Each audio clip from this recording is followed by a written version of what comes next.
Melania Trump getting a first-hand look at conditions inside an immigrant detention center. It was in McAllen, Texas. It comes as the House punted on an immigration bill until next week. No immigration solution on the immediate horizon.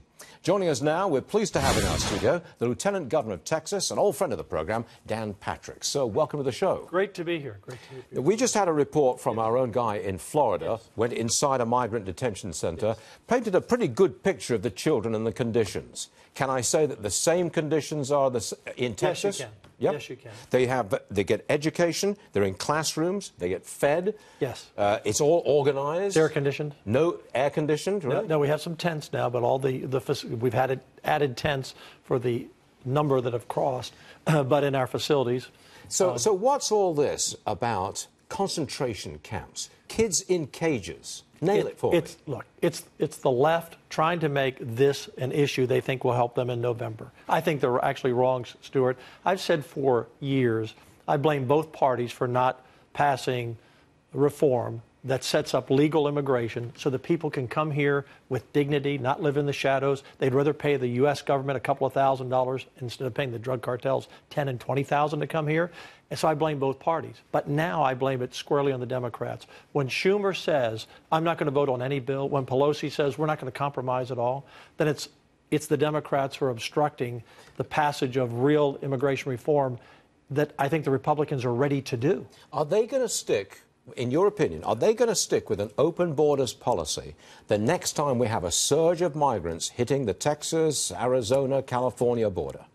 They are and they have. Let me give you. That's a losing political issue. It's a losing political. America doesn't want that. America doesn't want it. It's bad for our country. And let me tell you how bad it is. I've heard the left for a decade say on every newscast 11 million people are here illegally. Now, in 2004, that's what the U.S. Chamber of Commerce said. In 2004, there were 11 million. I can show you the numbers. We apprehend about 400,000 people per year on the border from Brownsville to San Diego, 2/3 in Texas. We think we get 1 out of every 5. We don't know how many. It could be 1 out of every 10, but I'll take the low number, 1 out of every 5. That means every year since 2004, 1 million to 1.5 million are getting across that we don't apprehend.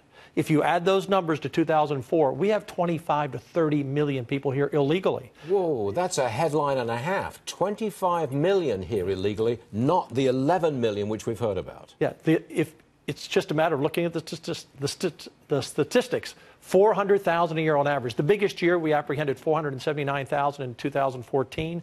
Last year it was down to 300,000, but the average is 400,000. And here's what's happening. The drug cartels are very smart. They push these families forward. They take up a lot of our Border Patrol, and then they sneak their drugs and the high-paid people who are paying them to cross the border in other areas. So there are certain people the drug cartels want us to catch, and others they don't. And Border Patrol is doing a great job, but catching 1 out of 5, that means we're 25 to 30 million. Just in Texas, Stuart, we have 5.4 million kids in our schools. About 18% are not proficient in English. That's almost 20%. 1 in 5. 1 in 5. Not good with English. Either they don't speak English or they're not proficient. And you have bilingual education. And we have bilingual everywhere. Education. So the strain on America's education system, the strain on America's healthcare system, the crime in Texas, from 2011 to 2017, we arrested over 200,000 criminal aliens, most here illegally, charged them with over 600,000 crimes. 600,000 crimes just in the state of Texas since 2011 by criminal aliens, again, most here illegally. That was 6,000 sexual assaults, over 1,000 murders, 600 kidnappings, 80,000 drug offenses. Those are all crimes that every sheriff in our 254 counties has to deal with. And every sheriff in America will tell you, no matter what state they're in, they're all border sheriffs, because the criminals are coming over. Most people are coming here for a better life, but criminals are tied in with them. What's the political sentiment in the great state of Texas when it comes to build a wall and change the immigration system? We're all in. We're all in. If there was a vote today, what proportion of Texas voters would say, yes, build that wall and change the system? What is it, 50%, 60%? Of the Republicans, it would be in the... No, I mean, all of the across 80 the board. to 90. But we're a Republican state, so the numbers are going to be higher. But even Democrats want the border secure. Let me tell you why I know this. 4 years ago, I ran for lieutenant governor. Greg Abbott ran for governor. We run separate tickets. We both campaigned on a strong border security message. Many people said we're going to have a hard time getting Hispanic votes. Right.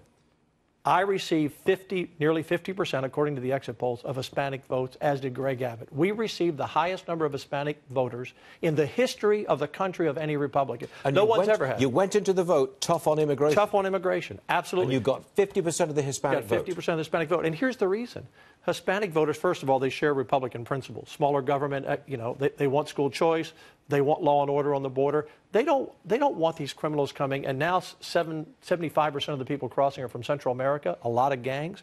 They don't want those people in their neighborhoods. They don't want those folks in their schools, in their emergency rooms. So the Democrats and the Republicans are misreading the Hispanic population in this country. The other key issue, the reason we won handily, because Hispanic voters are pro-life and the Democrats are pro-abortion. And at the end of the day, the Hispanic Catholic that goes to Mass every day or the Hispanic evangelical voter, they will stick with pro-life over Democrats' pro-abortion plan every day. Lieutenant Governor of Texas, Dan Patrick, I think you made some news for us today, and we appreciate that. Yes, sir. Thank you, sir. Thanks for having me. Yes, sir.